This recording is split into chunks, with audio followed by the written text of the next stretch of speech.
Vitor Pereira mais perto de virar técnico do Corinthians? E os bastidores dos cortes de Patrick de Paula, Gabriel Menino e Renan às vésperas do Mundial de Clubes no Palmeiras? No vídeo de hoje do canal do Nicola, bora abordar esses dois assuntos. Quero te contar também sobre Antony, que é pretendido pelo PSG e pode garantir um caminhão de dinheiro ao São Paulo. Tem as últimas do Flamengo em relação a Everton, Cebolinha e Andrés Pereira. O Santos tentando fechar nessa segunda-feira com o Auro e com mais 2 reforços. Tietê pode mesmo ir parar no Fortaleza? Além de uma série de outras coisas super importantes.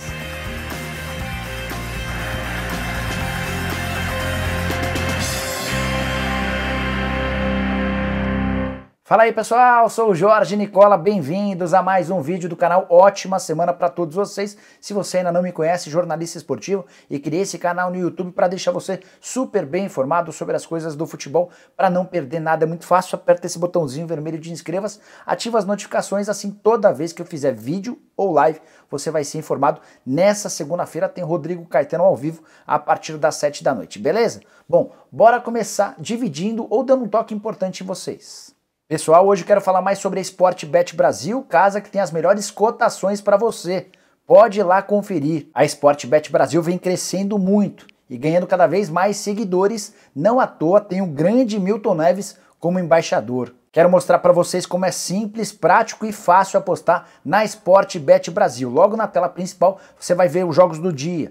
Clicando em amanhã você já passa a ter também os jogos da terça-feira. E aí que vem a parte importante. Clica no ícone futebol aqui em cima, você vai ter acesso a todos os campeonatos nacionais e também clicando em Internacional de Clubes, você vai se deparar com a Taça do Mundo de Futebol ou a Copa do Mundo da FIFA, onde Palmeiras e Al-Ahly se enfrentam nessa terça-feira, 13h30 pela semifinal do Mundial. Vitória do Palmeiras está pagando R$ 1,51.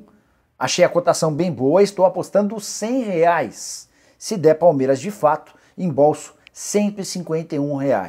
Ah, já ia me esquecendo de uma coisa importante. A Sportbet Brasil está dando 100% de bônus no valor do seu primeiro depósito até R$ 300. Entre agora mesmo no site sportbetbr.com para se cadastrar e começar a jogar. Para facilitar a sua vida, é só pegar o link que está no comentário fixo. Sportbet Brasil. Se eu confio e o Milton Neves confia, você também pode confiar. Seja um ganhador na Sportbet Brasil. Agora sim, bora começar o vídeo com o tradicional giro de notícias e a primeira informação é sobre a audiência do Fla-Flu. O Fluminense venceu o Flamengo por 1-0 no Rio de Janeiro e a Record registrou bons índices de audiência. No finalzinho da partida, antes mesmo de o Fluminense abrir o placar, a Record marcava 17 pontos de audiência contra apenas 11 da Globo, que apresentava o The Masked Singer, que é aquele reality show de música. Mudando de assunto, bora falar sobre Rodrigão, atacante que pertence ao Santos e já está em Recife para se acertar com o Sport. O Santos vai emprestar o jogador de graça nos últimos 3 meses de contrato dele, vai ajudar o Sport inclusive com pagamento de 70% a 80% dos salários. A partir do fim do vínculo com o Peixe, vai caber ao Sport decidir se fica ou não com o Rodrigão. Seguindo por aqui, quero contar que chequei com uma pessoa envolvida nas tratativas entre Botafogo e John Textor e nessa semana é esperado que o americano que está comprando o Botafogo assine de vez a aquisição do clube. Dessa maneira, 2 meses depois, o Botafogo vai ter direito a R$ 100 milhões, que vão ajudar bastante na montagem de um time bem melhor para o Campeonato Brasileiro. Fechando o giro de notícias, quero contar que Senegal, enfim, se tornou campeão da Copa Africana de Nações. Nesse domingo, depois de empate no tempo normal e na prorrogação por 0-0, Senegal se sagrou campeão em cima do Egito. E o pênalti decisivo foi marcado pelo Mané, que no tempo normal havia desperdiçado sua chance. Bora falar agora sobre o Flamengo com atualizações sobre as 2 buscas mais importantes, Everton, Cebolinha e também Andrés Pereira. Antes só o registro, a derrota do Flamengo para o Fluminense já gerou cornetadas ao técnico Paulo Souza, que fez algumas modificações no esquema e também no posicionamento dos atletas, teve torcedor rubro-negro irritado. Mas, falando sobre as contratações, o Flamengo tem negociações avançadas com o Manchester United para adquirir em definitivo o Andrés Pereira. Ele está emprestado até metade do ano, faltam ajustes em relação ao percentual. Se o Flamengo fica com 70%, com 75%, se pode exceder ou oferecer um pouquinho a mais para o Manchester United, e esse percentual também vai dizer bastante a respeito da grana que o Flamengo vai precisar investir. A ideia do Fla não era gastar mais do que 12 milhões de euros, o martelo deve ser batido nos próximos dias em algo parecido a esse valor. Já em relação a Everton e Cebolinha, alguns pequenos avanços também ao longo do fim de semana. O Cebolinha quer muito jogar no Flamengo e tem feito enorme esforço junto aos dirigentes do Benfica. O Benfica trabalha com um número de 15 milhões de euros por 70% dos direitos econômicos. O Flamengo já assinou com 13 milhões de euros também pelos 70%. A ideia é que nessa semana o martelo seja batido e Andrés Pereira e Cebolinha se tornem reforços em definitivo do rubro-negro. Quero falar agora sobre o Santos, que deve anunciar nessa segunda-feira o lateral direito Auro, 26 anos de idade, atleta formado na base do São Paulo e titular do Toronto FC há 4 temporadas. O Auro desembarca nessa segunda-feira em São Paulo, viaja até a Vila Belmiro, até Santos no caso, e depois até a Vila Belmiro para realizar exames médicos e assinar um contrato de empréstimo. O Santos assume 100% dos salários dele, R$175 mil por mês. O Auro chega para brigar com o Madison pela condição de titular. O negócio está super sacramentado, faltam só, como eu disse, a realização dos exames médicos. O Santos ainda pensa em mais 2 reforços. Peixe que é um lateral esquerdo e um volante. O próprio técnico do time, o Fábio Carille, admitiu depois do empate em 1-1 com o Guarani, com o segundo tempo horroroso do Santos, que o Peixe precisa de reforços urgentemente, que é uma demonstração da necessidade. O Santos fez 4 jogos no Campeonato Paulista e em 3 deles, o seu goleiro João Paulo foi eleito o melhor em campo. Chegou a hora de te atualizar a respeito de reforços no Fortaleza. Tietê e Renato Kaiser, muita especulação. Bora começar com o Renato Kaiser. Nessa segunda-feira, o Luiz Taveira, que é um empresário do Renato, viaja até Fortaleza para tentar um acordo com o Leão do Pici. O que está pegando é a questão financeira do salário. E entre o Atlético Paranaense, que é dono dos direitos do Renato Kaiser, e o Fortaleza já está tudo certo. A compra de 70% dos direitos econômicos por R$8 milhões. Falta agora o acordo entre o clube e o jogador. O Renato Kaiser ganha R$160 mil por mês no Atlético Paranaense. Fortaleza sugeriu 200 mil. O centroavante quer ganhar mais para se mudar para o Leão do Pici.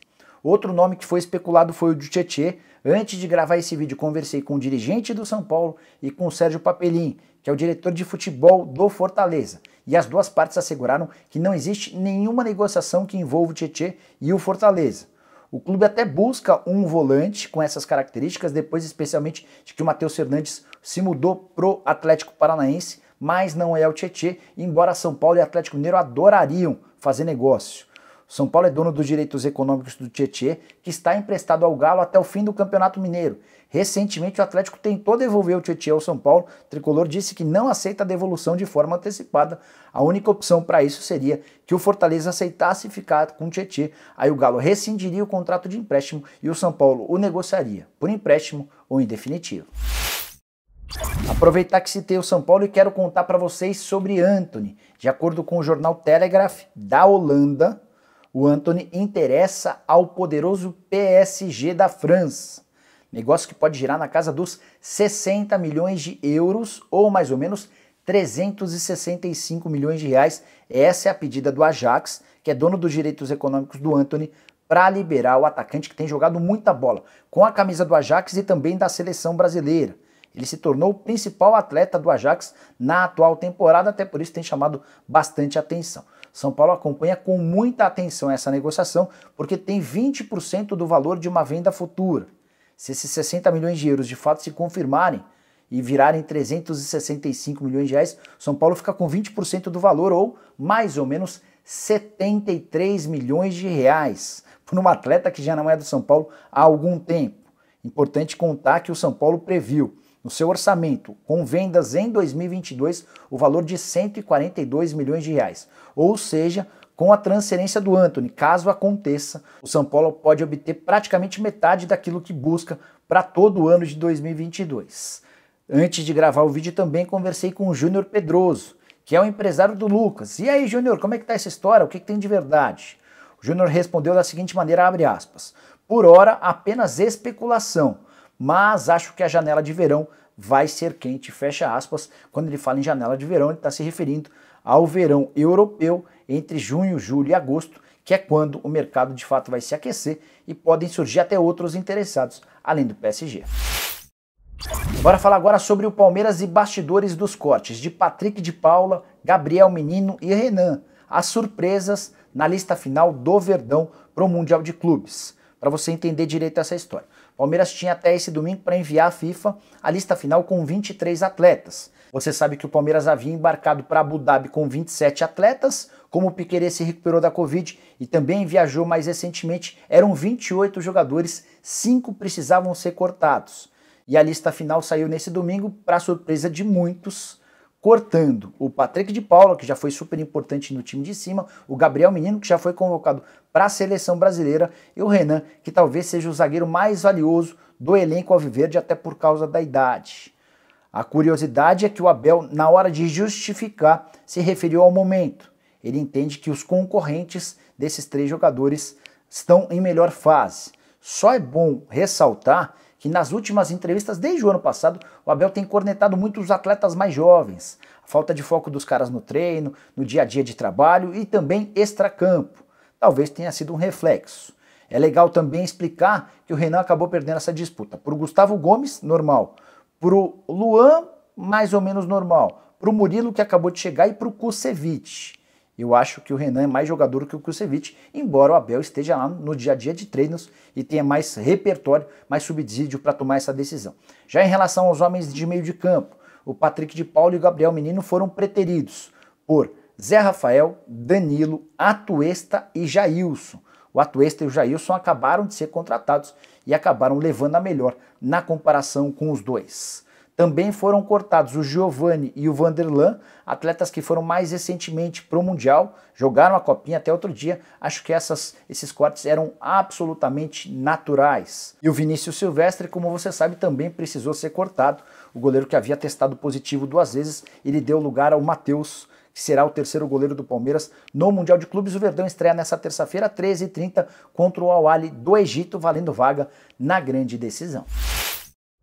Bora fechar o vídeo para te ajudar a entender como é que anda a busca do Corinthians por um treinador. O que a gente sabe é que o Corinthians tem pressa e pretende anunciar o novo comandante entre hoje e amanhã, terça-feira. A curiosidade é que os nomes não têm sido revelados. Eu consegui descobrir algumas coisas, quero passar para vocês. Primeira coisa, Jorge Jesus era o grande alvo. Houve um primeiro contato na quinta-feira, acabou não rolando. Durante o fim de semana, Juliano Bertolucci se encontrou com o Jorge Jesus e ouviu do JJ que ele não trabalha antes da metade do ano. Ou seja, Jorge Jesus está fora, completamente descartado. Também já havia contado para vocês nos últimos dias que o Corinthians sondou de leve a situação de Juan Pablo Vojvoda, técnico argentino do Fortaleza. A multa de $1,5 milhão ou 8 milhões de reais e o fato de o Vojvoda não querer quebrar o contrato com o Fortaleza fizeram carta fora do baralho também. À noite, nesse domingo, me contaram que o Rui Vitória, ex-técnico do Benfica, também recebeu uma ligação para entender se ele tinha interesse em trabalhar no Brasil, quais seriam as condições do negócio. Rui Vitória descartado, já foram 3. E nesse momento, ao que parece, a busca corintiana se resume a portugueses. Fala-se muito em Vitor Pereira, informação que surgiu na Rádio Bandeirantes, dá conta de que o Corinthians sondou o Vitor Pereira e se animou com o que ouviu do outro lado. Vitor, que é muito bom treinador, currículo bem vitorioso, ele já acumula passagens por clubes diferentes em 6 países e é considerado em Portugal um dos maiores estudiosos. Se o Corinthians de fato contratar o Vitor Pereira, imagino que vai fazer um golaço, muito bom treinador. Também surgiu durante o fim de semana o nome do Luiz Castro, cara com menos badalação, com menos currículo, nesse momento trabalha no Al-Duail, time do Catar, onde até o ano passado o Dudu jogava. O problema é que existe uma multa rescisória em relação ao Luiz Castro no Al-Duail, algo que não acontece no Vitor Pereira. O Vitor trabalhava até outro dia na Turquia, foi demitido na virada do ano e estaria à disposição ou disponível para fechar com o Corinthians. E você? Qual seria o seu preferido? Use o espaço para comentários para deixar sua opinião. Só para arrematar. Também surgiu ao longo do domingo a especulação de que o Vitor Pereira havia postado na sua conta no Instagram um pêndulo, algo relacionado ao escudo do Corinthians. Conversei com o Vitor Pereira através do WhatsApp, ele assegurou que não tem contas no Instagram, ou seja, essa postagem não é dele. O Vitor Pereira também foi enigmático quando eu perguntei sobre a possibilidade de trabalhar no Brasil. Ele disse que respeitava a minha profissão, a minha pergunta, mas que não pode dar mais detalhes a respeito desse assunto. É também por isso, por causa dessa resposta enigmática, que tem muita gente achando que ele vai ser anunciado nas próximas horas pelo Timão. Bom, pessoal, eram todas essas, as várias informações que eu queria dividir com vocês no vídeo de hoje do canal do Nicola. Espero que vocês tenham curtido. Deixem like por aqui. Quem ainda não se inscreveu, aperta esse botãozinho. A gente se vê de tarde e a partir das 7 da noite com uma entrevista exclusiva com o Rodrigo Caetano no programa do Nicola. Beleza? Espero por vocês. Abraço, tchau!